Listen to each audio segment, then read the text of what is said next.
Hey, you want to go for a ride? No thanks. No thanks. What does that mean? I don't want to go. Go where? For a ride. Yes, that's a human ear, all right. I don't know if you're a detective or a pervert. I like to sing Blue Velvet. Do you want to do bad things? Anything. Anything.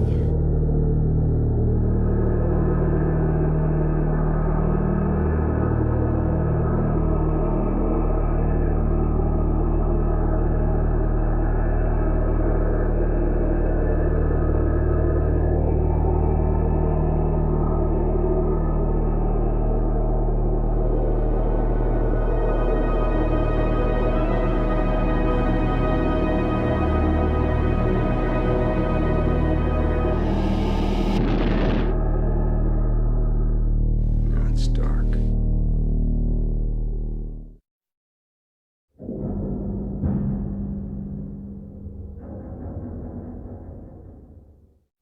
It started with Bobby Vinton's song, Blue Velvet, which came out in 1964, but I started getting these ideas from this song of a mystery that would take place in a small city in quiet neighborhoods. Then I had this desire to sneak into a girl's room and watch her throughout a night, and possibly while watching I'd see a clue to a mystery. And then I got this idea for finding an ear in a field, and this ear would be an opening into another world. And then I got a lot of other ideas like this, but fragments that finally hooked themselves together and formed enough of a story so that I could add in the missing pieces. But this took a long time. I've written 4 drafts of the script over several years, before I finally got it together to film it. David and I met for Dune, and we met, I can tell you exactly where it was. It was at Universal City, or at the Universal Studios. And he was working with Rafaela de Laurentiis at the time to try and bring this monster book to screen, Frank Herbert's Dune.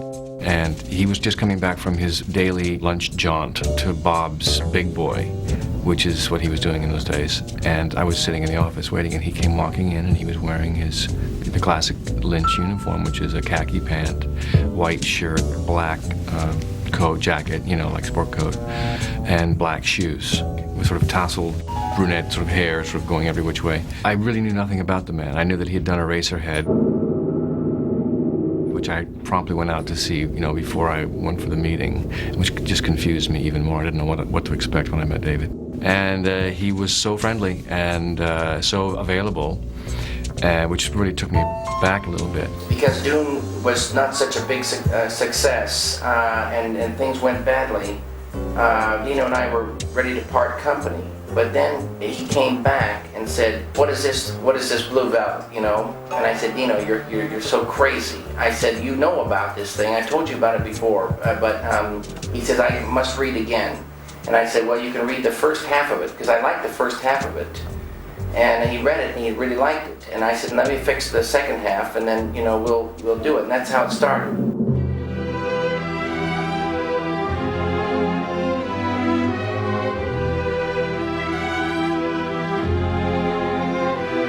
I think he probably had me in mind for Jeffrey the moment that he met me. I think he's a very, fine actor, number one. And I like him because, for like Jeffrey, he's got a kind of an innocent quality. He's curious. He's innocent, but he can traverse from one world to another. He gave me the script to look at, and you got to remember that Dune was like the first screenplay that I'd ever read, and Blue Velvet was basically the second screenplay that I'd ever read. So I still really didn't know what to make of it, but I thought it was incredibly charged, very erotic. I thought frightening, kind of amazing, like in an overpowering way, and frightened me, and also sort of filled me with this desire to go into that world. We were meant to start Blue Velvet in January of '85, And I remember getting the call. It was in my dad's office in Yakima, Washington. In fact, I got a call from David, and he said they're not going to do the movie. Dino always believed in David and always believed in the movie, but couldn't spend the $10 million that was part of an original budget. And finally, in August of '85, Dino, according to David, called him up and said, "David, I have a crazy idea." He said if I cut my salary and cut the budget for Blue Velvet, I could have total artistic control. During the negotiations and the time, David said, "But Dino, I have to have final cut of this movie." And Dino said, "I can't give you final cut of this movie. I can't put it in the contract, and every other director will want final cut of their movies, and I can't do that. But I'll shake your hand, and you have my word." And Dino never goes back on his word. And David Lynch had final cut of his movie.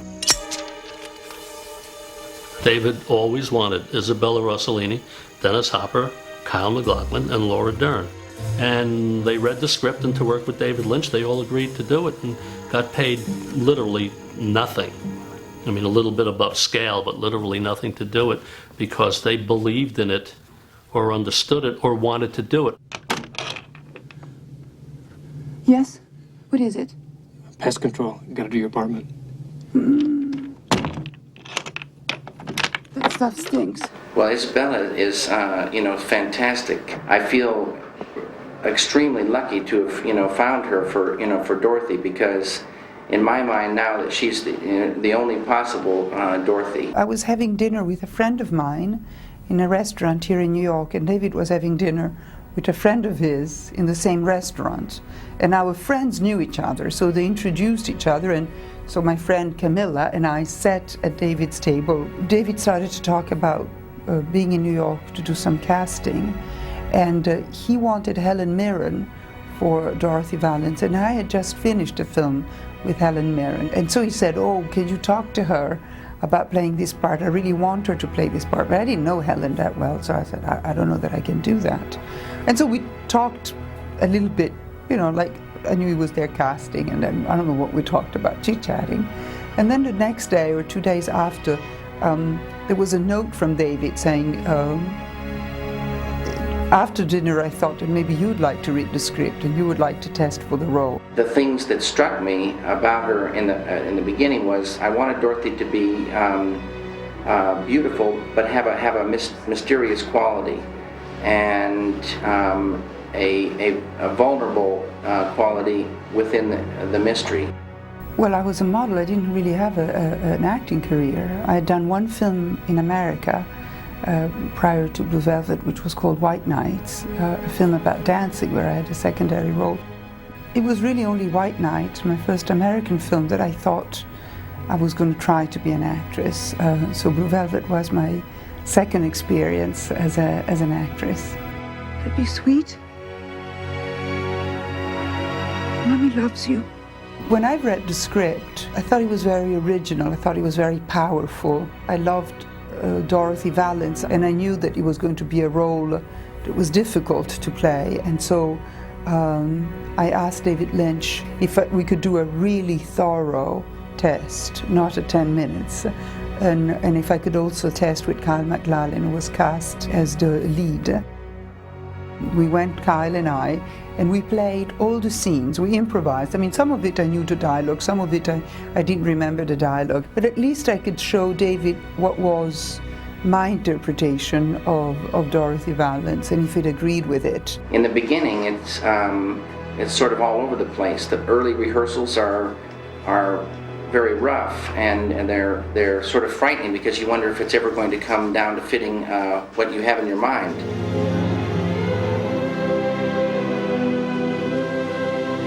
I was 18. I don't know that David had ever seen me in a movie. How did you know? We both remember I was sitting on the floor waiting for him to come in, and he walked out and he was like, "I gotta take a pee," and disappeared. That was the first thing he ever said to me. And then we started talking about meditation, because I was a meditator too, and we talked for an hour about meditation and I don't know, everything from like astrology to grafting peach trees with pear trees, and it was one of those conversations, and we were a match made in heaven, I think, as anybody David works with. He didn't ask me to read. He said he knew I was perfect, which always directors ask you to read. And he said, I don't know, I don't believe in reading. You know the person's right or you don't. It has nothing to do with, if they're reading the part, which is kind of wonderful, and amazing. But he said he wanted me to do it, but he wanted to make sure that Kyle MacLachlan, who was going to play Jeffrey, and I kind of could hit it off, and it felt right to him to see us together. So he asked me to meet them at Bob's Big Boy. And the three of us had our Bob's Big Boy meeting. And the rest is history. Let's fuck! I'll fuck anything that moves! Dennis has got a reputation. Dennis used to take a lot of drugs and drink a lot of, alcohol. Well, I just came out of rehab for drugs and alcohol. So I didn't really have a career. It was trying to get started again. So the first three films that I made after I got out was Blue Velvet, Hoosiers, and River's Edge, and I made them all back to back. I was advised by my agency not to do the part because it was not a redeemable character, and I said I realize that, but it's being directed by David Lynch, and I think David Lynch is a very important director, and I think everybody in Hollywood will see this film, and I want to do the part. I don't know what David's knowledge of my prior work was. I don't know how I got the part. I know I really wanted the part badly. I'd never talked to David on the telephone, except the one time when I called him after I got the part. So I don't know what the process was of how I got it, really. Dennis truly understood Frank. I called him when I heard that I got the part, and he was having lunch with Isabella Rossellini and Kyle MacLachlan and Laura Dern. And I told him that I was Frank Booth, and he said, well, that's great, that's terrific, and we'll have a really good shoot, and so on and so on. He went back to the table at lunch, and he said, I just talked to Dennis Hopper, and he told me that he was Frank Booth, and it's great for the picture, but I don't know how we'll ever have lunch with him. Daddy, you shithead, where's my bourbon?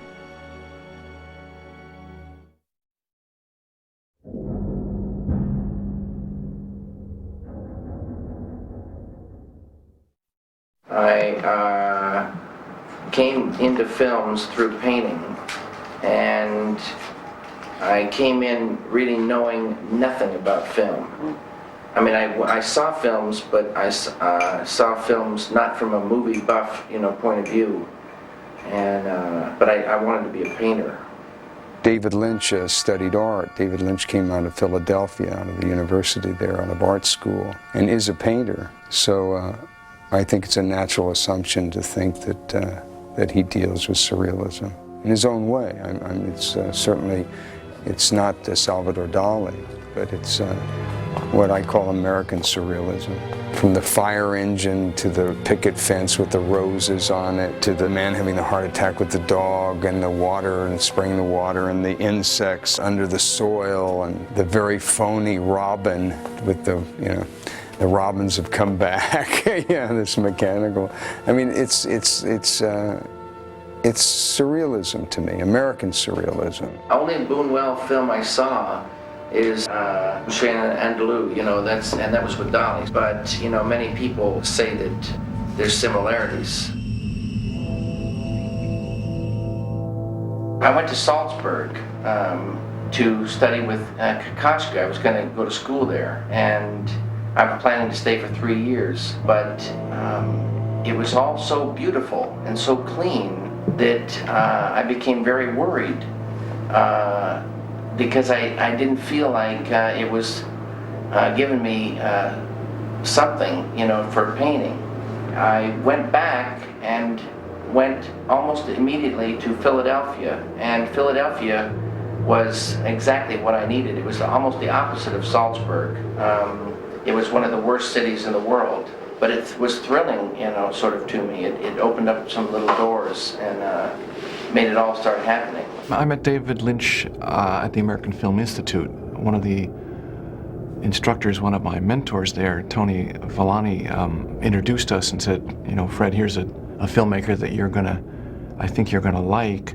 He's kind of one of a kind, and I think you'll get along with him. And he introduced me, and we got to work on Eraserhead together.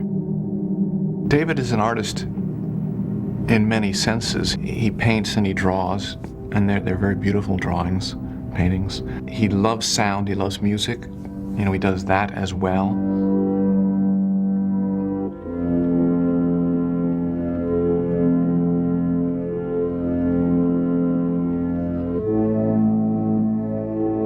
And he makes, you know, these brilliant films. So on all those levels, you know, I enjoyed watching his work, and I enjoyed watching the art progress. Lynch is so identifiable in how he creates and ties things together in the world and the people. And yes, it is odd, and yes, it is strange, and yet it has a certain form and a certain logic to it. He definitely wants to create a world where you never know where you are, because that's the world he exists in, and it's the world we all exist in. He creates out of a really interesting place and is consistent and has a vision that's purely his. I mean, you can tell his movies from anybody else's. Even if you looked at Elephant Man and some of the straighter films, that you can still see it's him.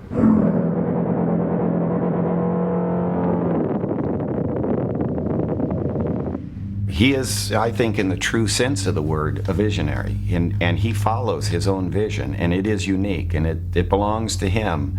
And I think his painting, as well as his writing and his filmmaking, all come from that same source. And I think it's like an unconscious or a subconscious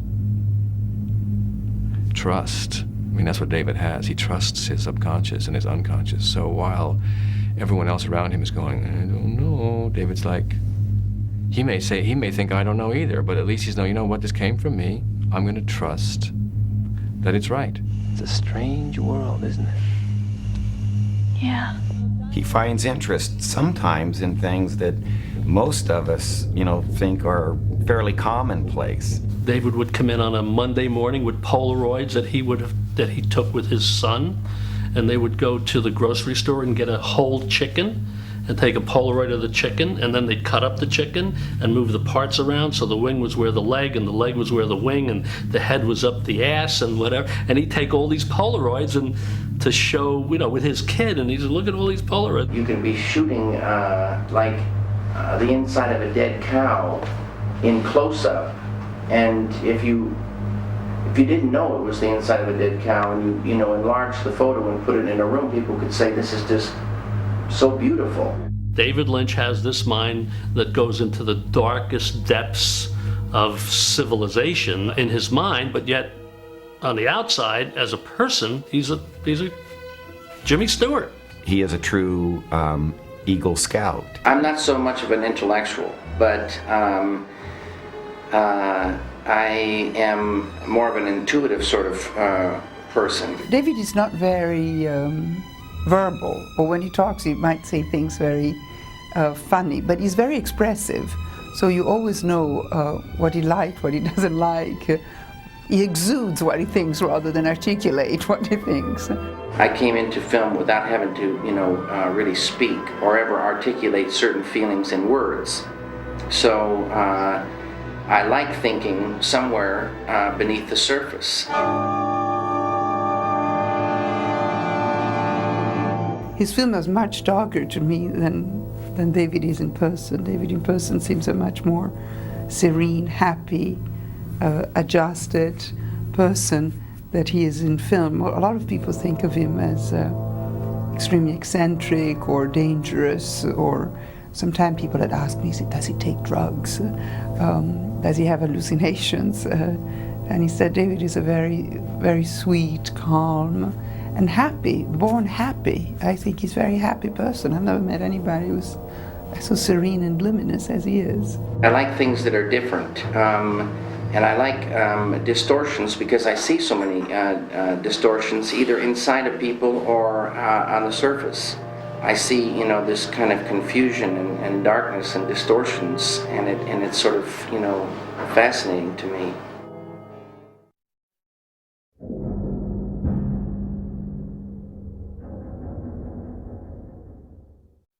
We decided to film the movie in Wilmington because that's where the studio was, and we knew that we could do it for the price, and we hired all local people and local actors, other than the people we brought in from the outside.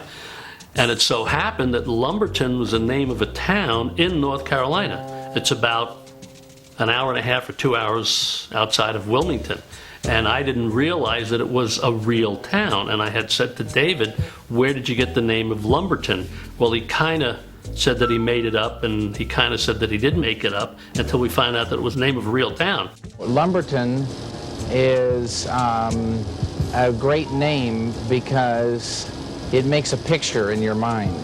I called the Chamber of Commerce to tell them, to inform them and the mayor's office that we were making this movie and we were calling our town Lumberton, which was a fictitious name, nothing to do with their town, and did we have the right to use their name. This town had some very old neighborhoods, and they didn't look southern because it's in the south. And so I was very happy because in my mind this town is a little bit more northern. The atmosphere and the mood was so good, and the sidewalks were so beautiful, and I realized, I didn't know it before, but shooting on location is fantastic because when you go into someone's real house, you can't believe it, what they've got in these houses, and it gives you so many ideas. We all felt like we were sort of castaways in this little studio in Wilmington, North Carolina, which suited us just fine. I know David was never happier. Dune, I think, was such a difficult slog, really, as it got going. He was down in Mexico for like a year and a half, you know, trying to manage this lumbering beast, you know, of a gigantic film, and it just, I think it really, really worked, you know, worked on him. And Blue Velvet was just really streamlined and perfect, and David was right back in his element, and I think it sort of, I certainly know it reinvigorated him and reminded him of what it is that he loves to do, you know, and why he loves filmmaking so much is because of this.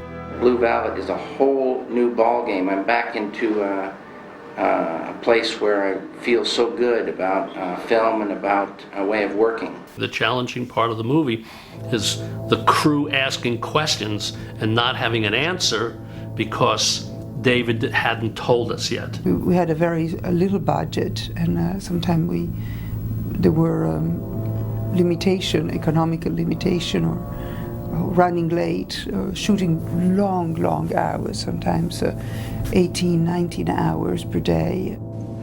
Come closer.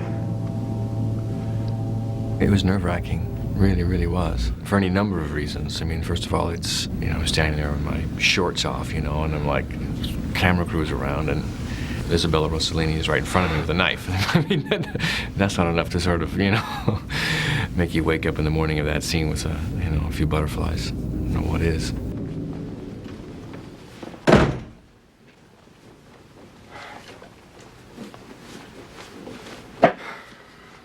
Hello, baby. Shut up!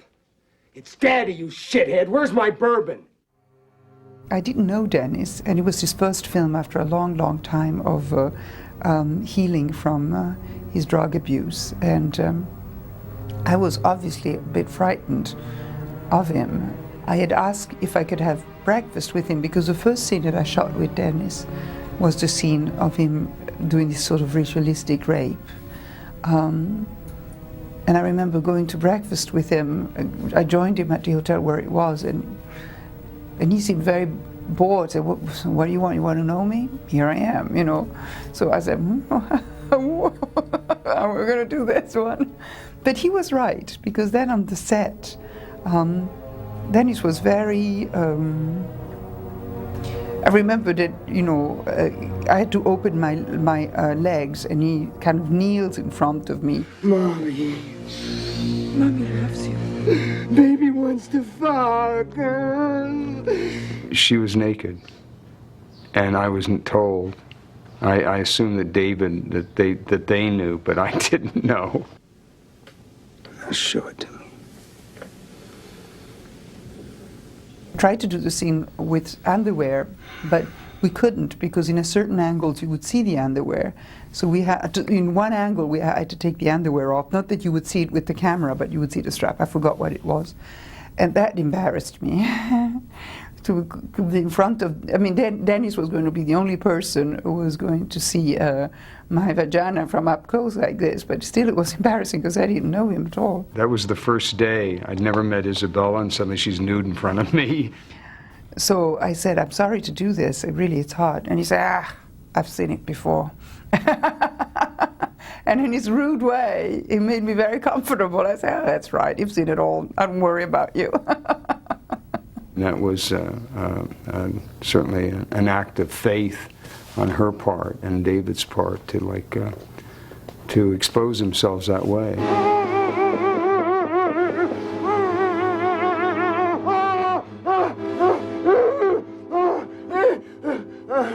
There was a lot of laughing, funny enough. People don't probably realize that, but there was a lot of laughing that would go on, probably as a counterpoint to what you were seeing on film. I remember David laughing so hard at that scene, laughing so hard.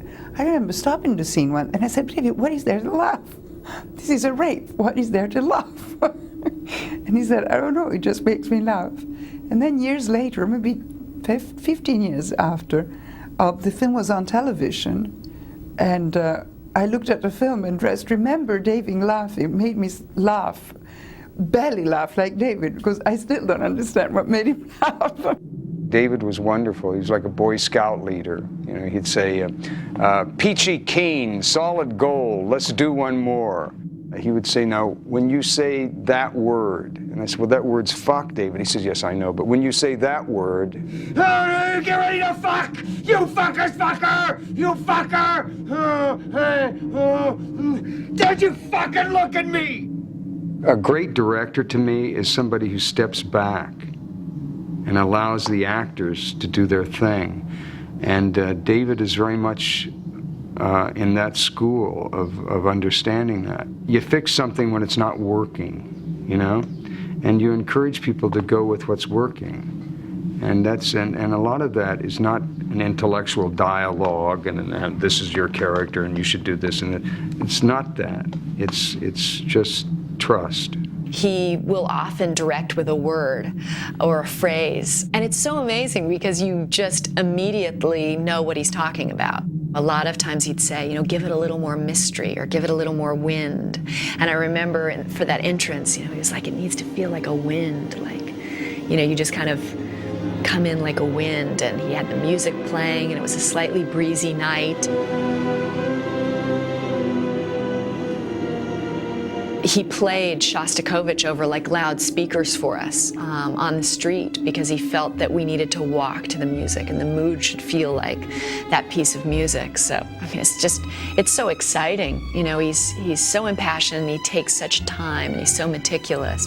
With David, I always felt I could be completely free because later on, I can always rediscuss or at that moment say, this disturbs me and maybe this just embarrasses me. You know, just as a human being, I'm too embarrassed to be shown naked like this. Feel me.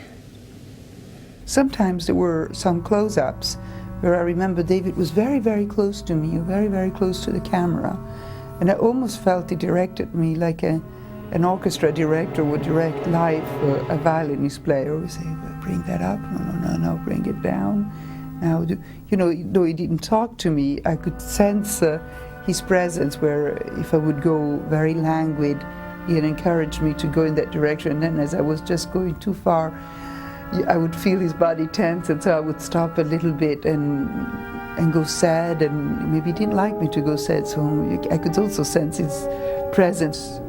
I thought maybe that's the way it works in an orchestra, with the orchestra director not only giving the timing, but also giving the feeling right then and there, so that every concert, even if it is the same piece of music, might be different. And sometimes David directed like that when he could, especially on close-up, because he could come very close to us. Oftentimes we would do a take and he would stop. And he'd sort of walk in from behind the camera and he'd sort of clasp his hands like this and furrow his brow.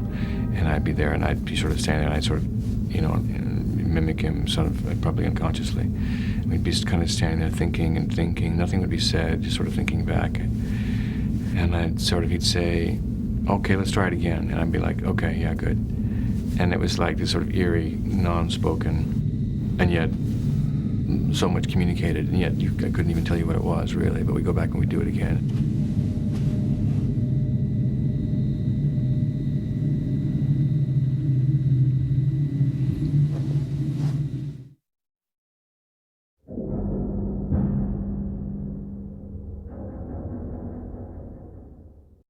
The similarities between Jeffrey and David, I think, are there. I used to know a kid lived there, had the biggest tongue in the world. Doesn't Kyle look like David? And doesn't David look like Kyle? Well, I would imagine that Jeffrey was always a little eccentric growing up, and probably a loner, I think.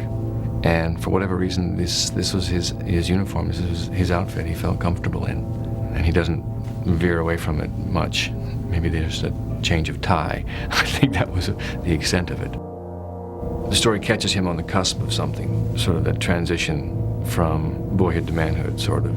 He sort of, not willingly all the time, but he does go through the journey, and then once he gets close, it's like that image of, you're sort of you're grabbed by fate, whatever, and pulled along. You've sort of gone too far, particularly when he meets Dennis. Who is this fuck?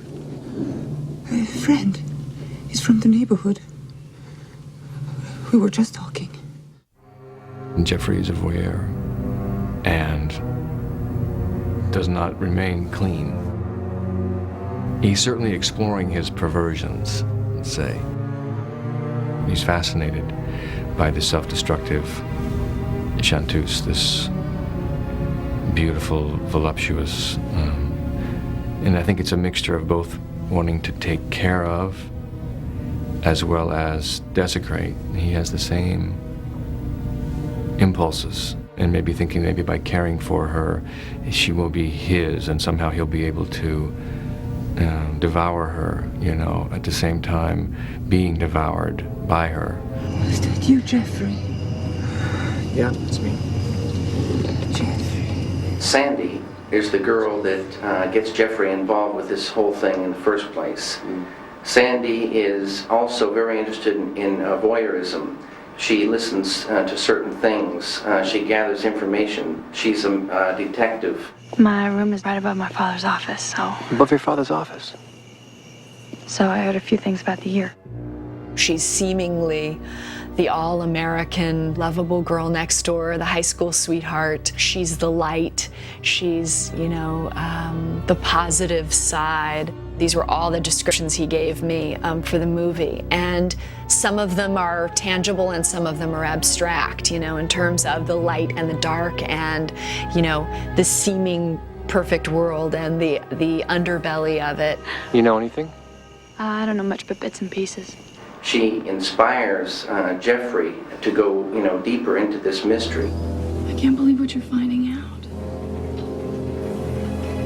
Are you gonna continue with this? Yeah. He wanted me to have a fascination with the dark side, with the mystery involved in the story, so that you have the taste of the darkness within the light side of the story. And for the longest time, there was just this darkness. And all of a sudden, thousands of robins were set free. And they flew down and brought this blinding light of love. And it seemed like that love would be the only thing that would make any difference. And it did.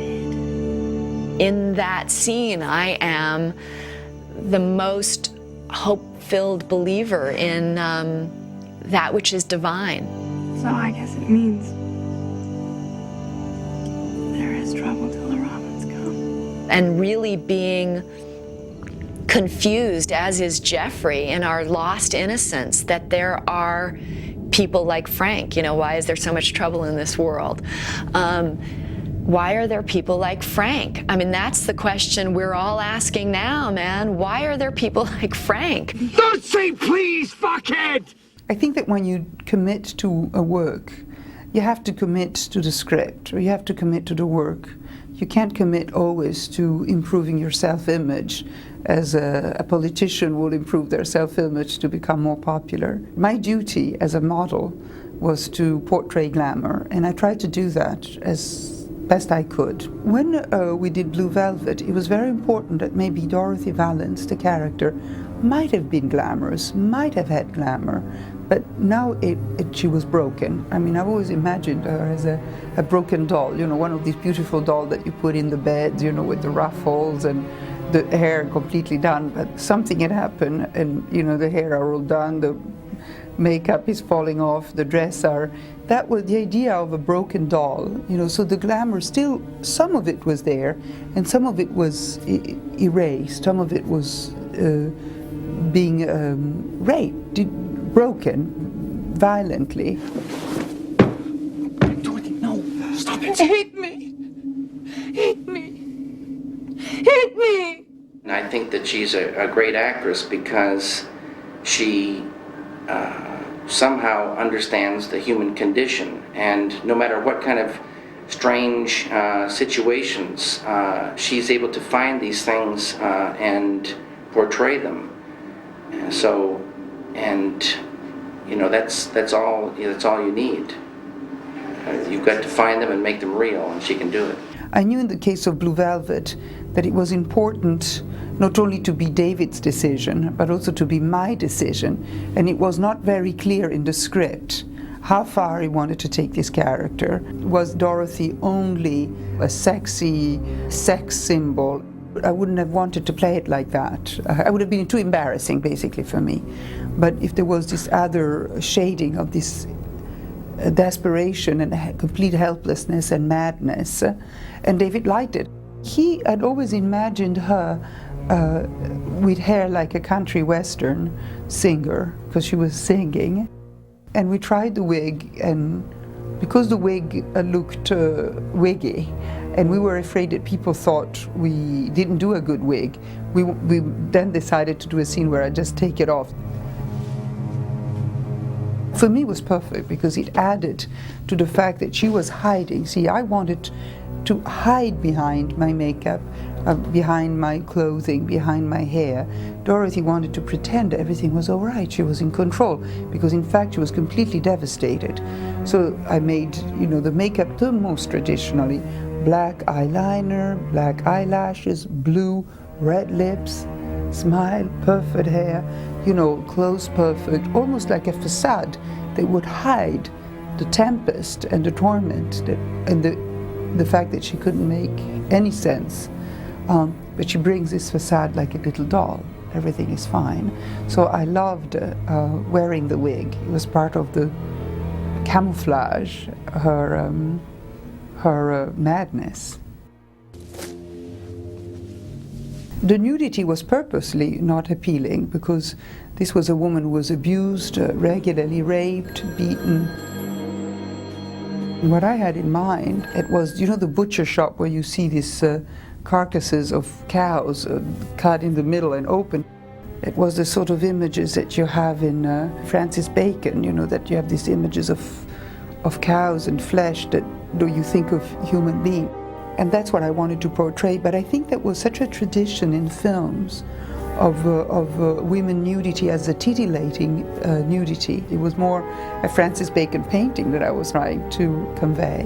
I think the one scene that is most offensive, the nude scene that is most offensive, the one that I walk down the street completely naked, David Lynch has told me that when he was a little boy and was going home with his brother, they saw a naked lady walking in the streets, and they didn't feel titillating. They didn't say, "Oh, naked lady." They started to cry. They understood that something violent or frightening was happening. And he wanted to convey that idea, and that was David's direction. When David was talking about it, I had in mind the photo of Nick Ott, of the girl in Vietnam being burned by napalm. She's walking on the street naked, and it is a gesture of helplessness. Dorothy at that moment had to be broken, had to hit bottom. And if I would come out covering myself, she still had a sense of self. She still had a sense of protecting herself or dignity. Anything that I would have done, I don't know, nothing else came to mind. I really didn't want to offend people. And I thought a lot about what else I could do, but I think the power of that picture censored any other solution. So at the end, I decided just to come out like this, toward Jeffrey, just as the last desperate cry for help. Don't you look at me, fuck! I shoot when I see the whites of the eyes. Frank deals, like with any kind of thing, with violence as a way to shock people into the reality that they better give him what he wants or they're going to lose something.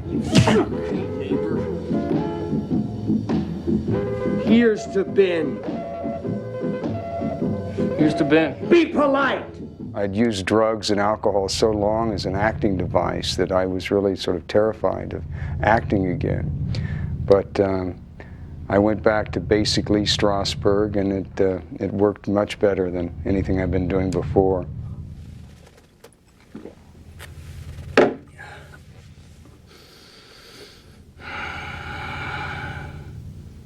Don't you fucking look at me. There was no improvisation. I don't think there was any dialogue improvisation at all in my performance. There was a lot of physical things. I mean, things I did with my hands.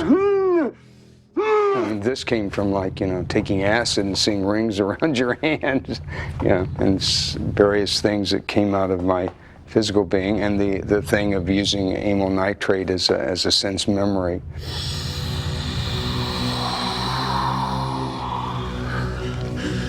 Baby, what's Blue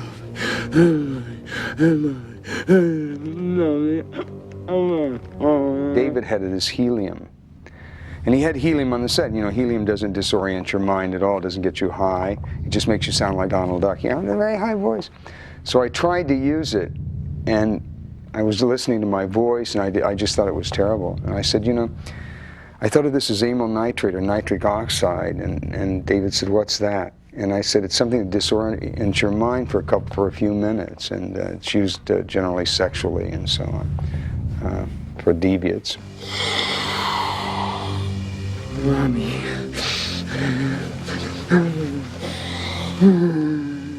And I thought, what a great contribution that was. And a couple years ago, I was sitting alone, I was thinking, what a great contribution that was. And then I suddenly thought, you know, how weird David Lynch really is.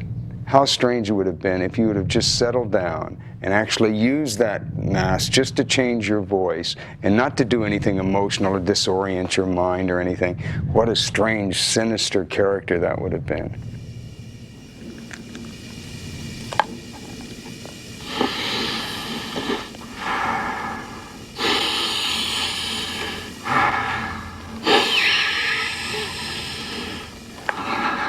I thought of him as a rock star. I walked like a peacock, sort of, and sort of stood like, you know, I thought of Frank that way. And then when we started filming together, he was just unrelenting.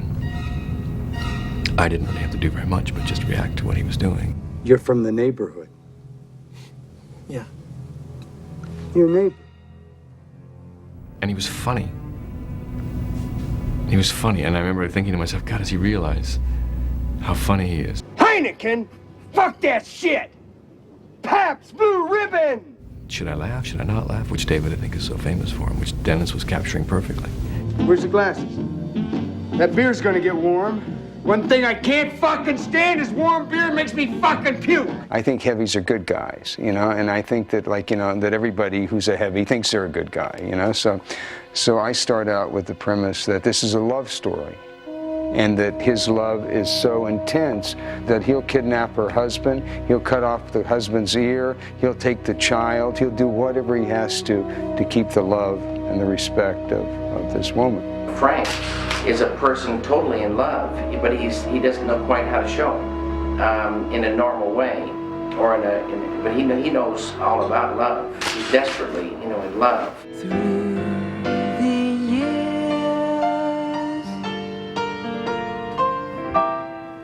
I didn't know what Dennis Hopper was going to do, and I was singing the scene, and then when it was time for the camera was on him, and I sang for him so he could react to me, I saw that he was crying, I remember, and I thought, oh, what a splendid actor he is, you know, to have made that leap, that in that moment he is in love with her and is crying, longing for her, wanting to be good or whatever. He was brokenhearted.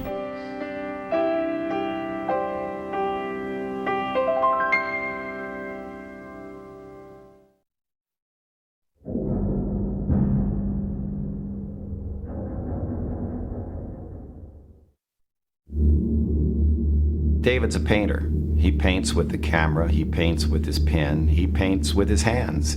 He's very much hands-on. I know the first time I saw David on the set, he was in Dorothy's apartment, and I walked in the door and came around. There's the camera and the camera crew and everybody was there, and I said, well, where's David? And they pointed over in the corner, and there was David on his hands and knees, and he was placing these, what he called dust bunnies, under the wall radiator. Now, chances are the camera would never catch that, but in David's world, that made it more real. He is constantly at work and constantly creating. A light breaks on a set, and he realizes he needs light, and he wants it coming from this area, so, oh God, they're gonna see that? Okay, so it needs to be a lamp. We don't have a lamp. We've gotta shoot.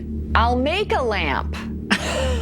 And next thing I know, man, he's literally, we were doing this one scene on Blue Velvet, and he wired a piece of wood and put like a shade on it that he found from somewhere else. And all of a sudden there was this like insane like lamp with like a piece of wood and antlers and some weird thing in the corner. There are scenes that take place with logs in the background, and there's a lot of lumber around the place and wood and what have you. David was very careful in choosing background actors and wardrobe as to what they were going to look like. And so for extras and cameo speaking parts, hey, babe, David interviewed and handpicked each one. He had a very precise idea of how the set should look. And every person had a house that was very distinctive, definitely as an extension of who we were. And Dorothy had this dark, deep red walls, like a womb or a cave. David, as a painter, has these images in his head, and we were there, Patty Norris and I, we were there to kind of support that and to find the way to get that on film. For instance, the color of Dorothy's apartment was very particular, was very important. We knew we'd be there for a while. We needed that color to be particular, and we didn't want that color to be in other parts of the film. That was that space. So, we chose carefully. Why are you here? It's great to be able to build a set like that because you get to put everything where it belongs. You get to make these areas of the apartment where different things happen. And David was very specific because he had written the story.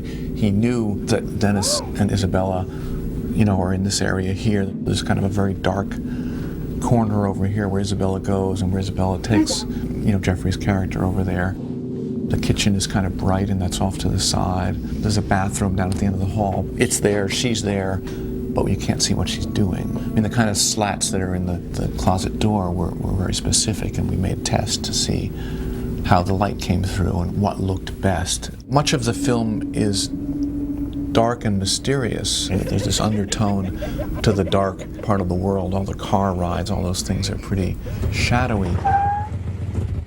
Oh. Frank's here.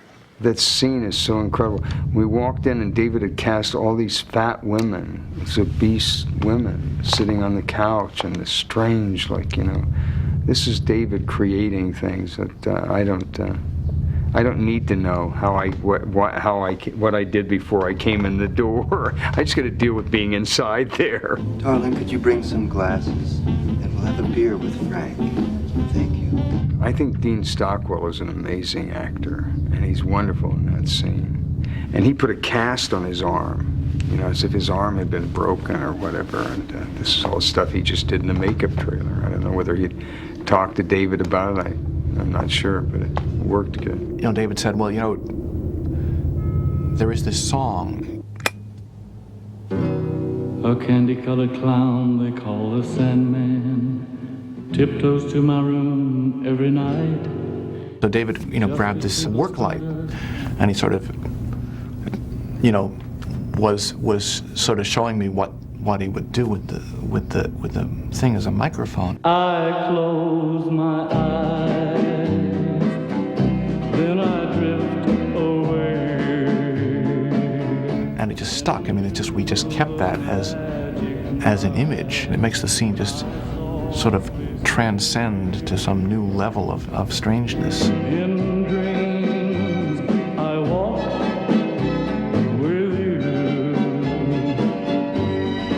found this giant warehouse building where we were filming, and David said, you know, it's this dark, very moody, it's the bad side of town, you know, there shouldn't be too much light, you know, just kind of keep it down a little bit. So I masterfully lit this giant warehouse, and David came by and looked at it and said, it's too bright, you know, there wouldn't be all this light out there in the factory, you know, it's like night, there's nothing happening here, you know, there's no people, and it has no sense of, you know, this mystery. And so I said, well, you know, what should we do? And he said, well, turn it off, you know, just turn, so you turn it off, and this because it's very dark.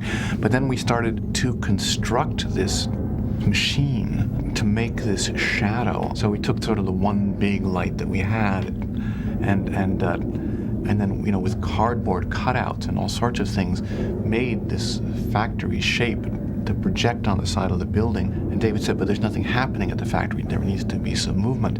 So one by one, you know, all the crew members were out there with various things, making big pistons, you know, go up in front of the light, and making levers, you know, go through here, and we would blow some smoke through the scene. So all of a sudden, you know, in a few minutes, we'd created this whole different feeling about the place.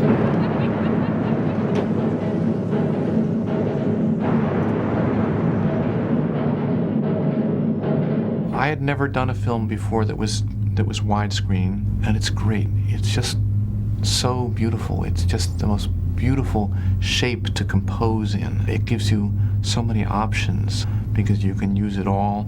You can sort of lop off part of it and just use the little bit at the end. You can, you know, make it very narrow and just use a little sliver in the middle. You know, it's very good for people lying down on beds, you know, because they kind of fill the frame. It's good for two people sitting in a car because you can actually frame them, especially a big old American car. They fit better. It's a fun shape. It's a neat shape to use.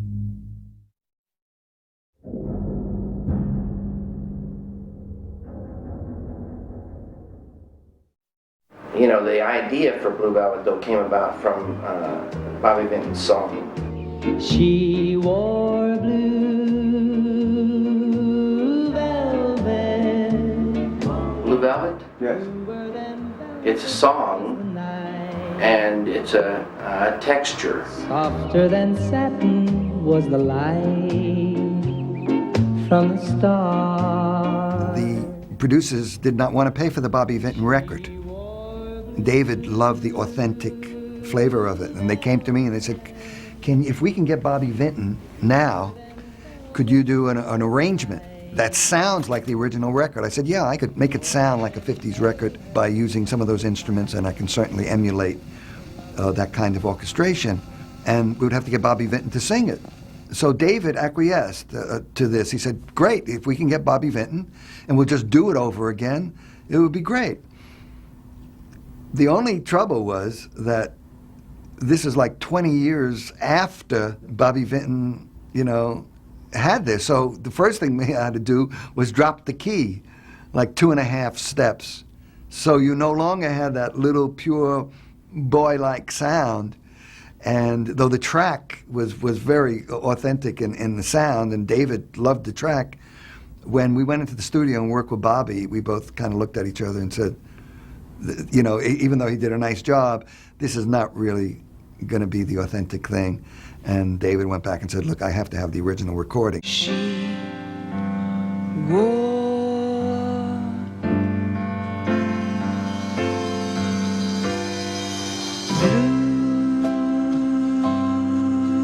blue velvet. When it was time to pre-record Isabella singing Blue Velvet, and we had the rights to the song, she couldn't do it. She's not a singer. She tried very hard. The piano player couldn't get it in the right key, and the drummer and the guitar player, it just didn't work at all. So I called a friend of mine, Angela Badalamenti, who's a composer from New Jersey, New York City, that I had worked with in the past. And I said, Angela, you got to do me a favor. I'm in trouble. Please come to Wilmington for a couple of days and help me with Isabella to do Blue Velvet.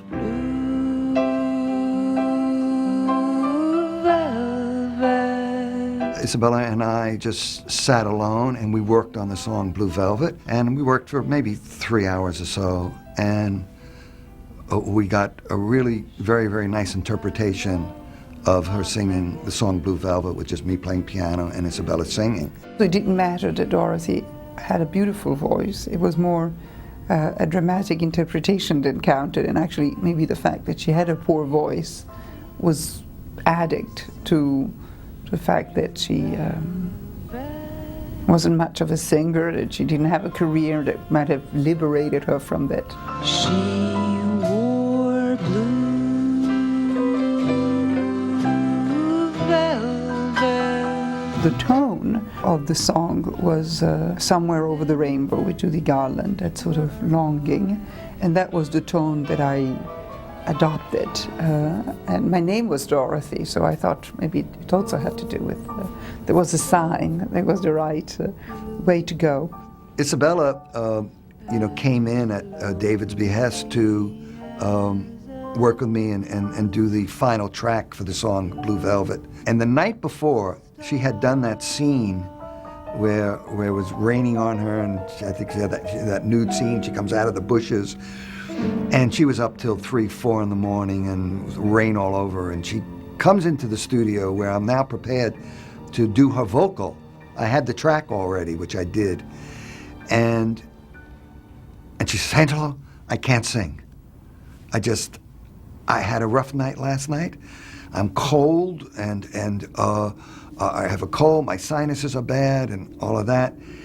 And I just can't do it." I was a little tender to Isabella, and Isabella, okay, let's just take it a step at a time. Let's get some hot tea with lemon. Do you like tea? Yep. Okay. Let's get a blanket and put it on you because you are cold, and but I'm not going to sing, okay. And after a while, with some tea and some talk, I said, "I'll tell you what, let's just experiment with the microphone. Let's just do 1 or 2 lines, just the first phrase, and see how it goes."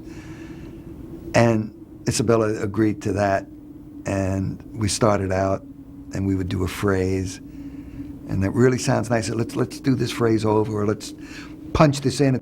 Before you know it, 2 or 3 hours later, we got just a beautiful recording, and it worked. I think Angelo must have done the biggest editing job ever, where it took a sigh here, a word there, and put together my voice so I can hold the tune. At least I had to do something, because I just don't have a voice. But singing is like acting, it's all about emotions.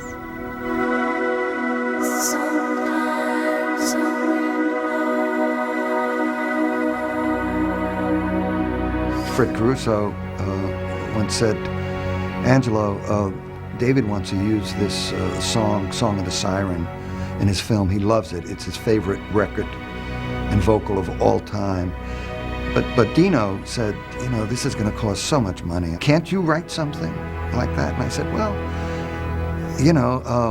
first of all, I'm not a lyricist, so I would need a lyric." So I just said to Fred, I said, "Fred, have David, who's also lived with this movie and knows what he wants to say in a lyric, write some lyrics." So David, as I found out, reluctantly agreed to do this, and he writes a lyric called Mysteries of Love. Isabella comes into New York, and I'm working with Isabella and recording her, and she brings me this little yellow piece of paper, and on it says Mysteries of Love. And I'm looking at the lyric, and I'm saying, it's like, sometimes a wind blows and you and I float in love and kiss forever in a darkness. And it just had this kind of spaciness, and I'm saying, my goodness, this is not a lyric that I'm used to. This is just, a bit of poetry. It's not really a song. So I was a bit disappointed, to be perfectly honest with you, in the lyric. And David said, "Oh, just make it, float through time. Make it like the wind. Make it like the sea. Make it endless. Make it cosmic." I said, "Oh, I see." I wrote a melody to his lyric. David heard it, fell in love with it. And then he said, now we got to get a singer that sings like an angel. Then Julie Cruz came into the picture, who was a friend of mine. She was a singer that worked in a show that I had written, actually a workshop downtown Manhattan. And Julie sang like an angel. And then David heard that, fell in love. So that was our start of our relationship.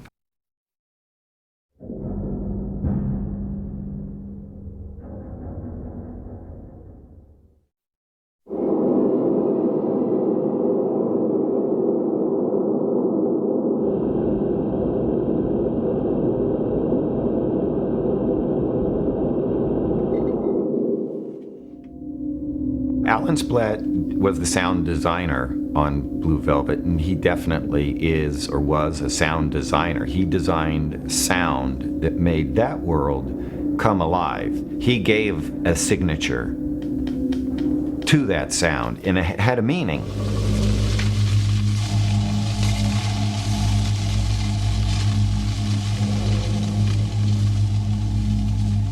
Most of the time it's the pictures first, and the pictures dictate what kind of sounds we're looking for, and you know, they, when added to the picture, become extremely magical.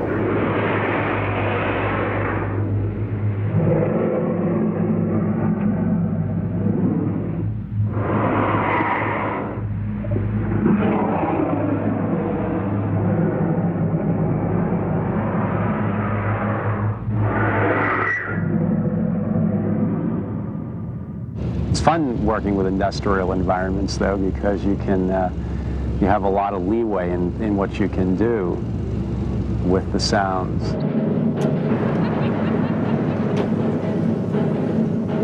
You know, Alan Splett and David go way back, way before I met them. They'd done little films together, and Alan was certainly involved with the conception of Eraserhead. He was a genius in finding, creating sounds, and he would do anything to get the sound. I mean, he was out there, he was recording bits and pieces every day. He created this whole undercurrent to the film, and if you listen to it carefully, you hear it change gears.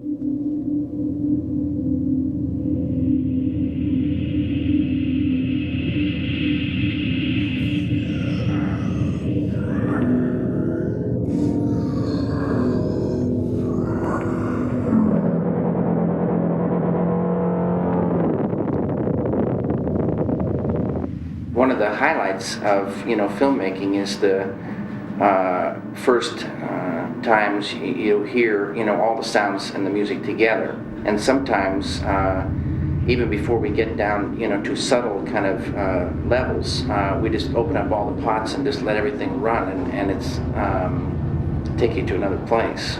It's fantastic.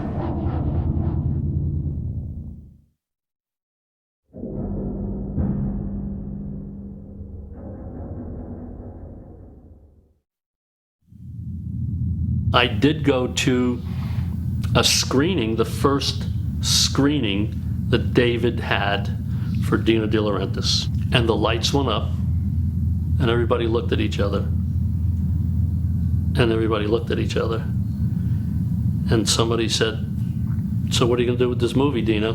And Dino said, "David, I have to start my own distribution company in order to release this picture, because I don't know anyone who wants to buy this picture." And we didn't even really know what we had when we finished Blue Velvet. No one knew. It was, we were just making this interesting kind of little movie and no expectation at all. And the movie came out and became Blue Velvet.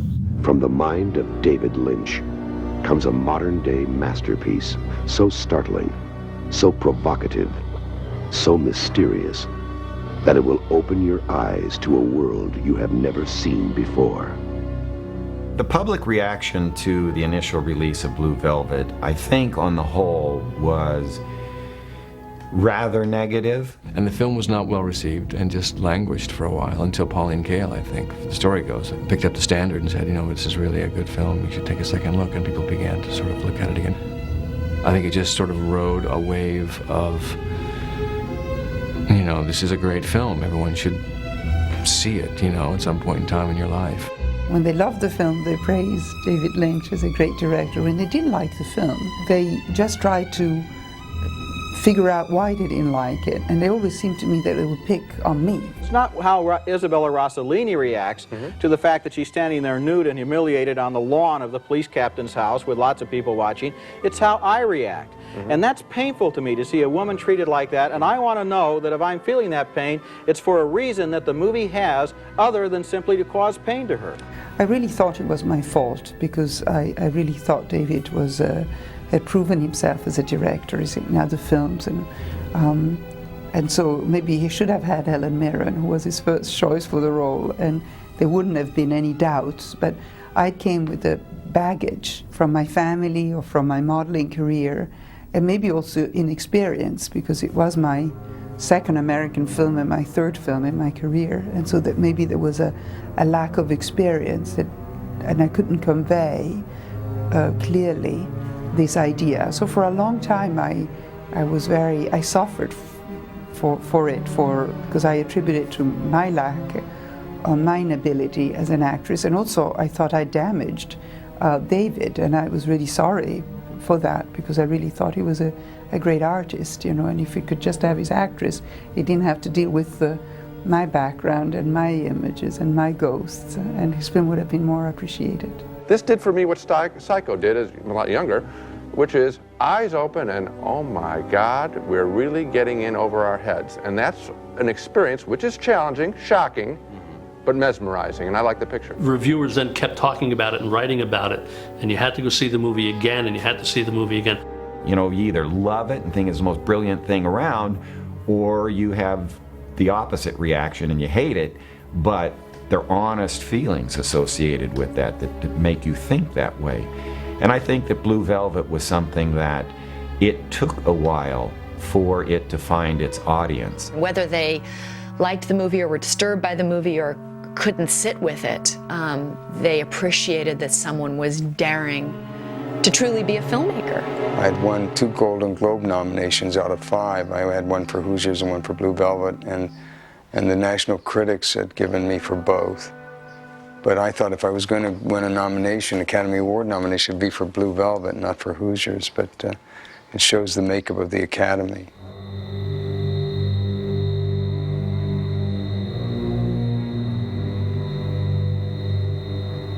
It works on so many levels, and unexpectedly, I think, which I think the best films sort of do. They sort of surprise you. Get back and stay down.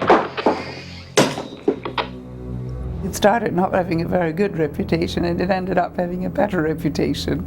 But it's still hard for me to define, because there are still some people that are very offended by the film, and other thinks the film is great, other thinks the film is comical, other thinks that the film is very scary.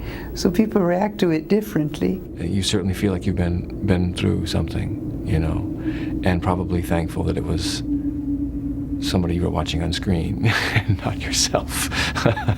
We look on Blue Velvet now as being a movie that really affected people deeply, and upon subsequent viewings over time, you come back in touch with those feelings, and I think that's the mark of a good movie. It'll stand the test of time that way. You're never through discovering things, and I personally love films that create a mood, but can be seen, you know, more than one time, and it's always a bit of a discovery again and again.